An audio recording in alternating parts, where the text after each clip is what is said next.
music, I can't wait for anyone to. I can't wait for it to show up if it's not there. So being able to provide that service to people and raising the awareness and the value. If I can be consistent enough at a product when people go looking for it, so my money making strategy, if I had to blow my own game, is if I'm continuously focused on practicing and working at my craft and manifesting content, just because it's something I must as a practice of as a service. People will see the value that my service brings to those that I'm giving my service to. So say I made a jingle for some independent business I cared about, and it's the dopest jingle.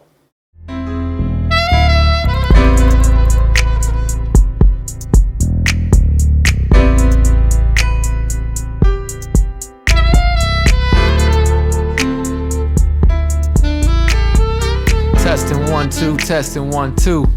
What's up, y'all? It's your boy Michael Jamil, aka Mike G, jazz saxophonist / producer, and I want to welcome you to another episode of the Hot Tea and Incense podcast. And I'm joined by my guy Zachary Hines, aka Mr. Fortresses. Hey. Very inventive on the keyboard, very dope with the improvisation, and band leader of Fortresses, and also an actor. Y'all give it up for Zach Hines, y'all. Oh, peace. Yes, sir. Glad to have you on, man. It's definitely an honor to be here, man. I'm so excited to be able to support you, doing your thing. And I don't know, journalism is capturing history. And so, we're just doing our thing to make sure that everything's chronicled and, people in the future can look and see how we did it during this time period, because you never know what the next medium may be. Facts. I'm just cutting you up a little bit, getting your vocals right, but we in this time now, man, and it's a weird time to be in and creating music, I'll say. Yeah, I can imagine. But it's a very needed time in creating music. Mm-hmm. And I know we just did a little we just did an event. Shout out to the Newsom House. Yeah, most definitely. Happy 30th anniversary. Happy 30th anniversary. It was dope. We did some stuff spontaneous, and we kind of got into some dialogue, so we'll just kind of continue that. Yeah. But before we do that, I want to forget, we're going to read the T captions. Oh, okay. I'm going to start off, and I ain't get a sip of mine yet either. But mine says, your potential self is infinite. Yes, sir. Mine says, the only thing that can limit you is believing that you are limited. Become limitless. That's funny. Because it's almost like both of those are on the same wavelength. Yeah. So this one, mine saying, it's just letting you know your potential is infinite. Man, and yours is saying, go ahead and become.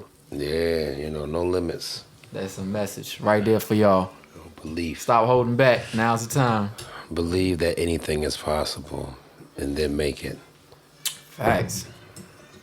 So, on that note, we can kind of jump into the discussion of. So we kind of got on one discussion about the band dynamic. Yeah. And I've heard this before, and I know it's a thing, but you would say you would never play with a track. Yeah, man. And I won't say, I guess I'll never say never. I've done things before, but so, and I sat down and thought about it after I spoke to you about it, Just think about stuff like that. I speak on that a lot of times. I don't like tracks because I got a theater background. Yeah. And I love the live performance aspect, and I've worked with different troupes, and sometimes, we have the live orchestration. But sometimes it's Sometimes it's music when recording and stuff like that. But there's one thing about recorded music when you're on stage that I prefer live to. Live music, all the musicians are present, the conductor is present, anything goes wrong or right, it's all with the flow, everyone can move, stuff like that. But when it's in the can, I'm not performing extemporaneously to the audience. I'm hitting it to the track. I'm hitting my turns, I'm hitting it. It's more of a performance, like a recital, more than, I'm in character, I'm in the present, I'm in the moment, I'm feeling the energy of the room, every single player is participating in it. The human experience is one that's made to be shared, and from a philosophical and from a performative standpoint, I do my duty as a performer by showing the beauty of unification and how people come together. That I make it a point to do that. So, I like to carry it as much as possible extemporaneously. I like to carry it as much as possible that my desire to perform with people and my desire to perform as a group, or just if it's just myself on the piano in solitude on the instrument, There was a time period, before we existed and while we were live where, music was what it was. It happened in the moment. What came from the musician, that a musician was blessed with the sound in them to make that sound. So there was no recording, and we're in the time period that I like to teach is, you listen to music, nowadays, live, or your average person now, when they go to see a live show, they're seeking the approximation of what they heard in the recording instead of the other way around. It used to be you listen to a recording to relive that experience of live. But most folks only know a song by its recording. So when they go to a show, they're seeking that live thing. They're seeking the live thing to be just like the recording. But I'm like... I disagree, though. I think, for me, I don't know if it might be for the general public. Yeah, we musicians, though. Yeah, but for me, I'm like, okay, when I heard the recording, I'm like, okay, that was dope. When I go see it live, I want to see, like, the recording times 10. Yes, like, because they're going to do something with it. I know some artists that are just, they go and they do the track exactly how the track was done. That's not that big of a deal in the show to me. Like, we already heard the track. If I want to hear that, I go listen to the track. Yeah, and I think that I do that perspective a service by performing live, And I think also I had that perspective as well because I make tracks. But they're there for that. They're there for that. And I can perform with them, but I guess for me, it's like, I want to be enjoying myself. I want to have fun. When I'm doing what I'm doing, I got to like it. The second it feels like a chore or just a job, I could just go get a job. I feel that. And it's different for me because I do solo gigs a lot. And it's like, if I do the production, and I play to my own production. That's still fire, though. It's still like all of the elements in there are still coming out through me. You see what I'm saying? That's why I'm a fan, though. Yeah, that's a fact.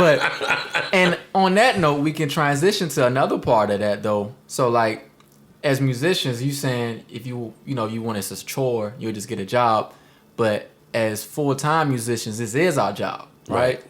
So this is how we eat. Mm-hmm. Now, I've been in groups where it's like 7 musicians and versus me playing by myself, it's a drastic pay difference there. Right. Now, if you're trying to eat, I'm like, I'm not shunning the gigs that involve a band because I do go out and play with my band as well. Right. But it's like, if they just asking for solo sax in the track and I gotta eat, oh yeah, believe I'm the person for you. Mm-hmm. See what I'm saying? So on that note, we also had got into some about the business side. And you said that you like to kind of give away your art in a way to people.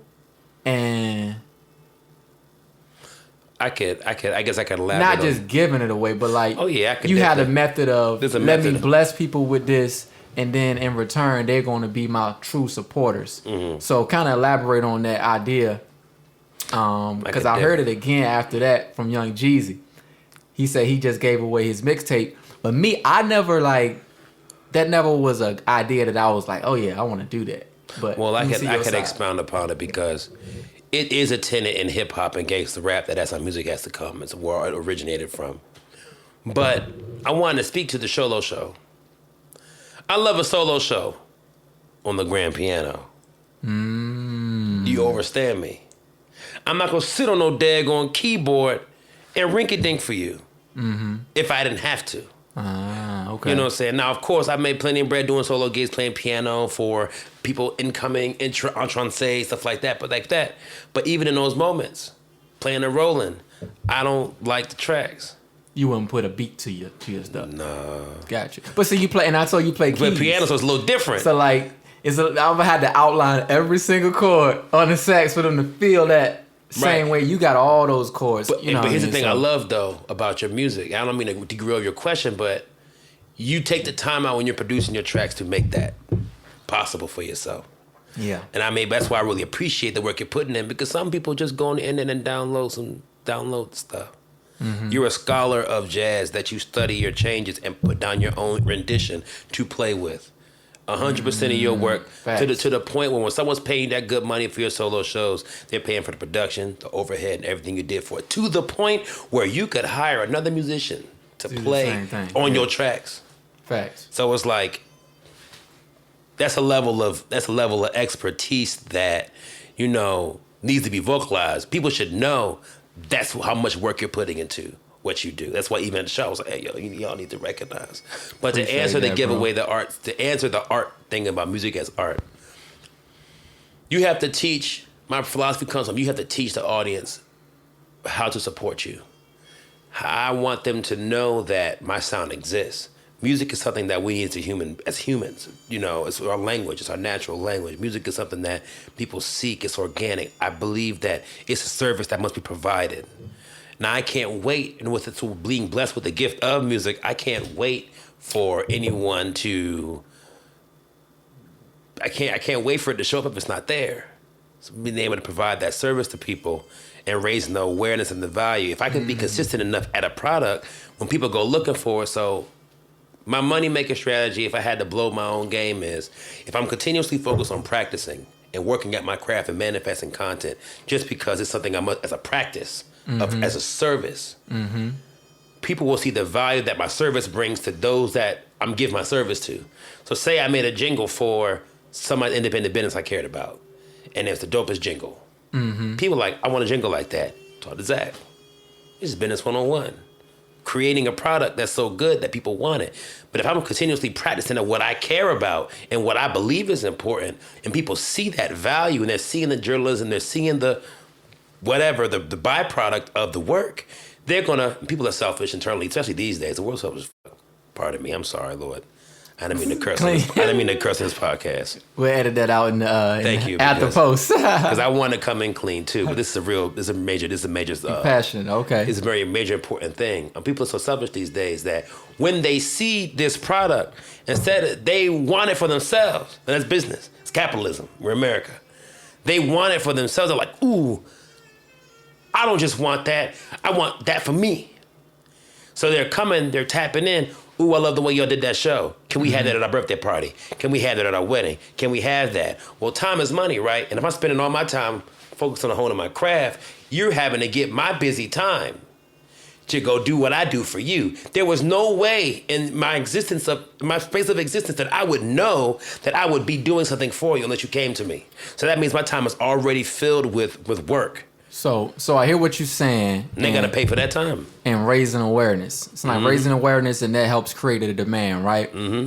But my viewpoint on it is, as far as the product, I feel like when you have a product that's worth value, if you give it away, it demeans the value in a way, or it lessens the value. Because so now music is free, right? Everybody, it's mostly free. People stream, pay, whatever month. You can get it on YouTube. But I still sell my CDs. Same. CDs $15, right? Well, mine 10. So and I feel it's that. like I would. Now somebody did ask. It was like, why don't you just give it away? I'm like, it's $15. Well, like, that's the value of it. And a lot of times, if I do give it away, the person is less inclined to listen because I gave it away. What if they wanted to hear it? Even if they wanted to hear it, right? Damn. Because of how much the marketplace is so overcrowded, right? If you don't put a value on your stuff, it's looked upon as very frivolous. Because it's attention span. Boom, boom, boom, boom, boom, right? Now, Jeezy already had money when he was, you see what I'm saying, giving away his music. So he pretty much was just let me flood the marketplace right now with awareness. But when you a businessman and this is your method of business, you don't see Apple out here just giving away computers. You see what I'm saying? Well, they do. What they do that at? I'm gonna tie you in now. What they do that at? Affiliates. So check me out. Know your audience. I know who my audience is. Okay. They will buy. When I make a content, it gets bought by my audience that I know who they are. But see, you still selling it at that point. Well, it's always going to be sold. Yeah, that's all I'm saying. Right, but that's just business. That's part of being a business Exactly, person. business. But I know that I'm not worried about my stuff selling because I'm consistent. And my audience is counting on that work being done. It's like I'm in a big business building that's big as a city and all the people just exist and they all do their own thing. I better have that music made. It's an unspoken kind of relationship that I have with my audience that I do my duty to its highest ability, that even the city governments can count on it. Respect. Consistency. So you always had them pretty much that audience, or you had to build it through that method you're saying? Well, I've been doing what I've been doing my entire life, like you as well. Mm-hmm. You know who loves your stuff, right? To an extent, yeah. Right. I make sure they get it. I make sure the people that want to hear my music get my music, and then make sure they support. And I'm grateful. And in that, I make sure to continuously create what I create. Facts, but as long as you monetizing, because you gotta think, musicians came from a lineage of that, of people. Like if you think about classical days, they would hire a person, they would just be at the beck and call of the person that they're hired for. But it would be more like, okay, was it Beethoven? One of those composers, they were just in-house. I think it was Mozart, actually. And they made the kids do it. Them kids are geniuses. They had them in the churches playing. But what happened was, when they wanted to go play, they would use that power because they weren't the owners. You see what I'm saying? It wasn't a business. But when you bring that business aspect into it, like Nipsey, you see what I'm saying? But that also goes into building that tribe, because he had the people that was gonna pay the $100 for that CD, right? Right, that's right. But they exist. And he had to be the owner in that regard. That's right. Versus being like that artist under the label. So I think for me, it's just working hard and sticking with it, and just sticking with it, and knowing your audience. Like when I'm talking in this, and this video comes out, the people who watch this video know who I'm talking to, and they know that I got an album coming out this year called Pearl City, and they know it's gonna be done for the years. Come on. You see what I mean? And that's that. And I'm going to make sure to follow through. I'm applying my due diligence, just like I don't need no suit to tell me how to run my business. I'm gonna run my business like a suit. But there's information out there though. Mm-hmm. You see what I'm saying? Yeah. So at this point, we all are entrepreneurs. The internet has empowered everybody to be an entrepreneur. Mm-hmm. So you don't have to come in the game any less than. If you get the knowledge and you apply it, if somebody out there charging this much for this value of a show, if I can do that same value, then I'm gonna charge the same amount, regardless if you know me or not yet. Well, you see what I'm saying? I guess I believe that my big firm belief is just because I'm not getting paid doesn't mean I shouldn't be playing my instrument. I should be playing my instrument whether I'm getting paid or not, or I'm not a musician. That's my truest philosophy. If I'm not, I should be playing anyway. I should be playing no matter what. What's your point with that, though? How does that tie in? Like, it's part of the practice of being a musician. No, I get that. I'm saying as far as... So you saying that to say you don't mind playing for free? No, I don't mind because you be playing anyway? I'm going to be playing anyway. So I'm going to make sure to curate my experiences and know when to say no. Saying no is big saying no is big. I don't want to do that. I like that power of saying no. Money, I don't care how much you pay me. I don't want to do that show. I don't support that. I don't support that cause. As an actor, that's really important. I wrote this show about X, Y, and Z. I don't like that. I don't endorse that. I don't stand behind that. I like that restaurant. I'm gonna play there. I'm gonna come there with all my pamphlets and videos and show them how I can build them because I'm interested in them. And here's the logic to it, if they make money, we making money. Or else. But that's an issue for, because you're talking to an individual just like yourself, through his experiences as a musician, is making money and a living. But it's not just about making money and a living. It's about maximum growth potential. Mm-hmm. Mm-hmm. Because you gotta think, it is a business game in here. It's an arena, and you want to put yourself in the best position. So that's how I look at it. But I know you talked about the acting too, so I don't want to forget that. We're rolling right along.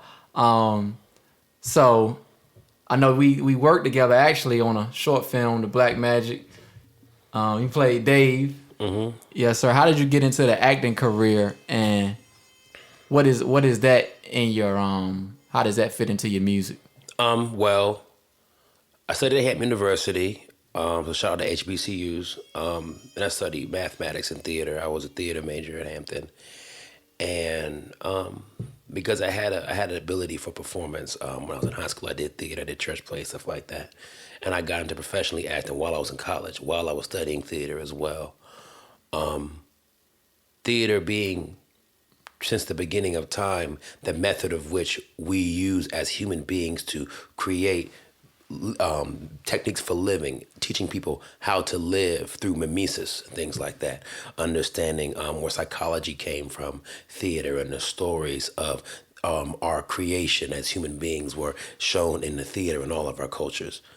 Knowing the importance of our culture to our identity as human beings is most paramount. So even in this time period, using that storytelling ability to manifest realities consistently, and also, studying, knowing how to produce a show, and, the business side of it, if you will. But the most important part is the cultural part of it, knowing that, like I told you, music needs to be made. And so you got a lot of folks, like I said in the beginning of the conversation, when I was in theater, I wanted live music. So I made a point to focus on building up my music and music production skills live and was recording. So that way, when it came to film and theater, there's access to live music. I can't wait for the subsidy of governments or the subsidy or investment of outside businesses to meet the demand or create the demand for this product. We as a people, we as a black people, require a level of sophistication that we should have naturally. It should be within our natural cultural dynamic to be aware of these things. And I won't wait for someone to have the money for us, because that's what's making our ghettos ghetto. Something has to be done on a major reform level that we believe that our people deserve to be sophisticated in all the things that we can and do based on all of our accomplishments to this point. And if it's a life sacrifice that one must make to make those changes, I promise you that it's worth it. And so all of these things come from a sacrifice to make sure we have a cultural identity we can be aware of and is thoroughly and fully tangible through experience. Respect. My guy, Zach. No, man. Appreciate you. Let them know what you got on the docket, man. I know you got some stuff coming up. Yeah. Let them know where to find you at. So I got a few film projects on the way. Scoring a documentary called Fast Dreams. I'm also directing a film project called Guardian Ninja with Spectacular Inc. A couple other projects as well. I'm completing my 15th album, Pearl City. It'll be released before the end of the year, so get ready for that. I'm very excited with all the talent that's going to be on that project. And also just taking this time to be at peace and doing the best to maintain health and keep a safe environment for the individuals that are around me. I'm just happy to be alive, and I'm grateful for every opportunity that I'm able to have in this time period. Big facts. Staying alive. Yeah, man. To God be the glory, man. It's a tough one. I hope that Bee Gees record hit different. No time to talk. Hey. Facts. Yeah, y'all check out his music, man. Any tracks with Q5 on there? Last year's album, we definitely had a track. Word.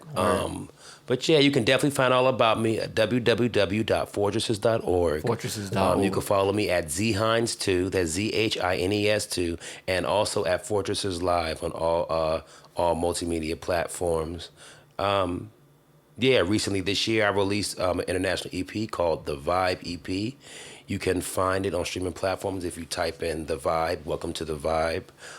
It's also available on my Bandcamp site, but you can find a link to that on my website, www.fortresses.org.